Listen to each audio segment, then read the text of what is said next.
मनुष्य का जीवन प्रश्नों से भरा हुआ है। कभी मन अशांत होता है, कभी विचार भटकने लगते हैं और कभी ऐसा लगता है कि सब कुछ होते हुए भी भीतर कुछ खाली सा है। हम बाहर सुख, शांति और सत्य की खोज करते हैं, लेकिन बार बार निराश हो जाते हैं। इसलिए हमारे शास्त्र कहते हैं कि जो सत्य बाहर नहीं मिलता, वही सत्य भीतर छुपा होता है। श्रीमद् भगवद गीता हमें यही सिखाती है कि शांति पाने के लिए हमें संसार नहीं, अपने मन को समझना होगा। जय श्री कृष्णा दोस्तों। आज हम जानेंगे कि श्रीमद् भगवद गीता के छठे अध्याय से क्या सीखा जा सकता है, और वो भी बहुत ही सरल भाषा और आसान शब्दों में।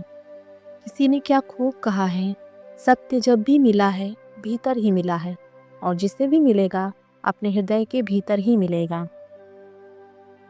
श्रीमद् भगवद गीता के 5वें अध्याय से हमने जाना कि भगवत प्राप्ति के लिए सर्वोत्तम मार्ग कौन सा है, और अपने लक्ष्य को कैसे प्राप्त किया जाता है, और किस प्रकार हमारा शरीर हमें आलस में बांधने की कोशिश करता है। अब छठे अध्याय में हम जानेंगे कि एक योगी क्या होता है और योगी कैसे बनते हैं। आधुनिक समय के अनुसार कहे तो योगी वह इंसान है जो अपने जीवन में कुछ बड़ा करना चाहता है। इसके साथ साथ हम यह भी समझेंगे कि क्या होगा यदि आपने जीवन भर कड़ी मेहनत की पर मृत्यु से पहले आपका सपना पूरा ना हो पाया। इस अध्याय में श्री कृष्ण कर्म योग और कर्म संन्यास योग के तुलनात्मक मूल्यांकन को 5वें अध्याय से आगे बढ़ाते हैं।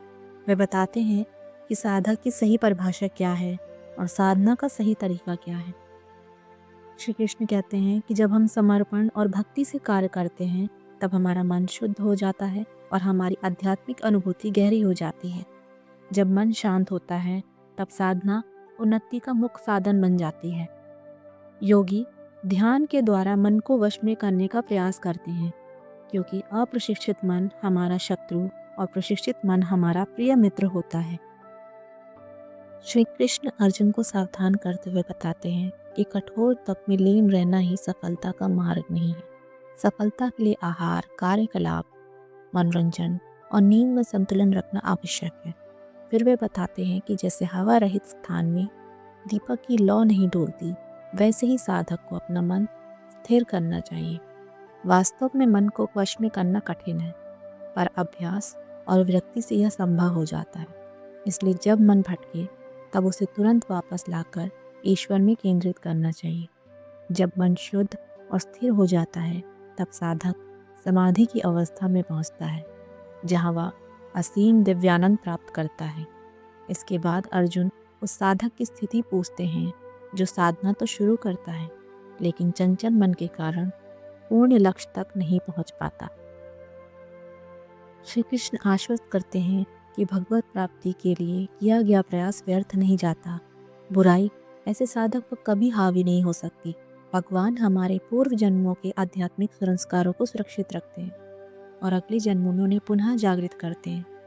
कई जन्मों के पुण्य और संस्कार किसी योगी को इस जन्म में भगवान तक पहुंचाने में समर्थ बनाते हैं।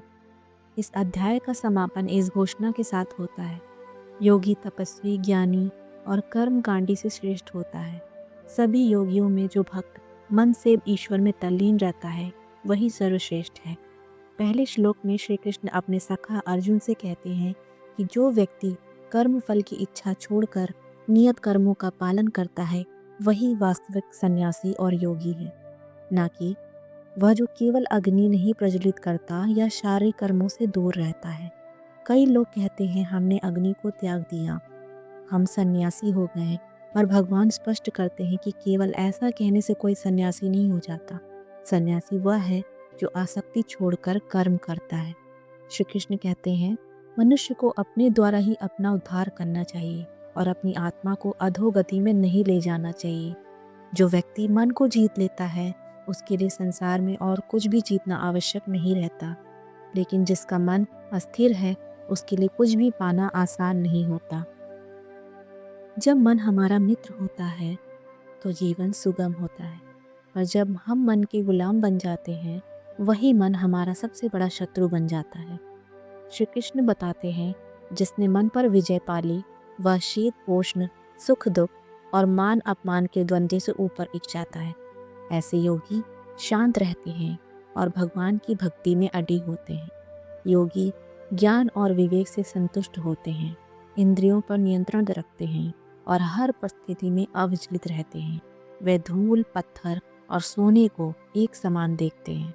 योगी अच्छे बुरे, मित्र शत्रु, पुण्यात्मा और पापी सभी के प्रति समदृष्टि रखते हैं। यही सच्चे योगी की पहचान है।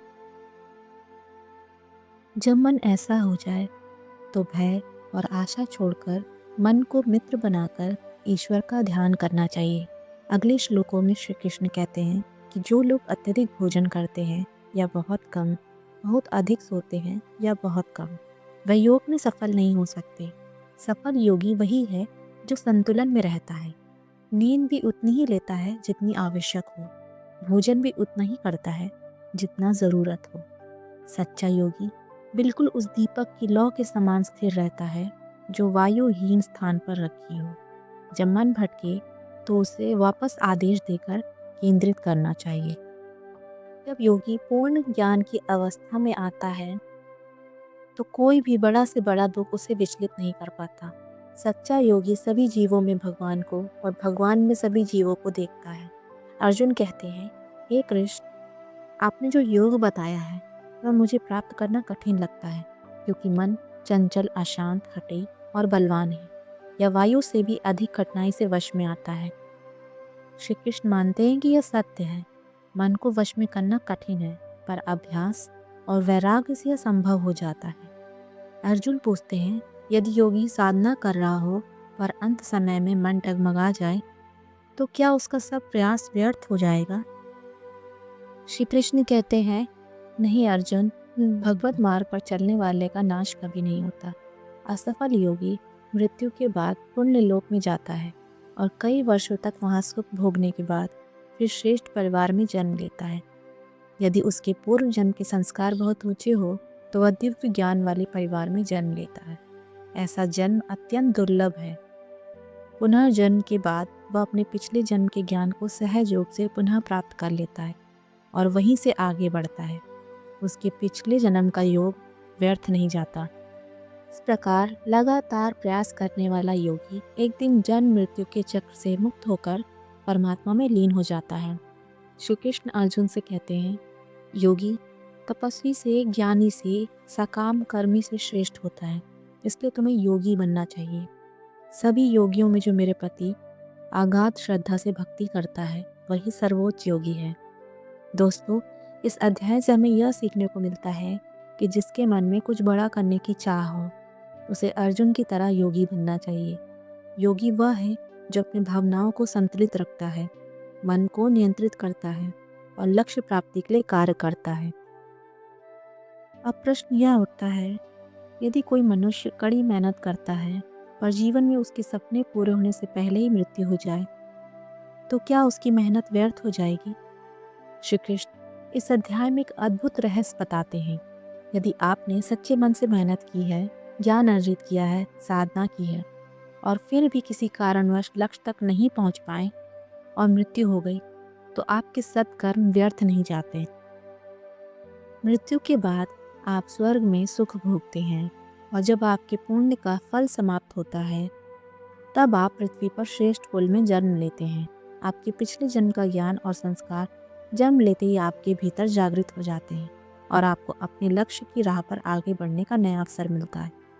इस प्रकार निरंतर साधना और प्रयास से साधक अंततः अपने परम लक्ष्य मोक्ष को पाने में सफल होता है। दोस्तों, आशा है कि आपको श्रीमद् भगवद गीता के 6ठे अध्याय की यह सरल व्याख्या अवश्य पसंद आई होगी। जल्द मिलेंगे श्रीमद् भगवद गीता के 7वें अध्याय की ऐसे ही सरल, सुबोध और हृदय स्पर्शी व्याख्या के साथ। तब तक अपना ध्यान रखें, स्वस्थ रहें, प्रसन्न रहें। जय श्री राधे कृष्णा।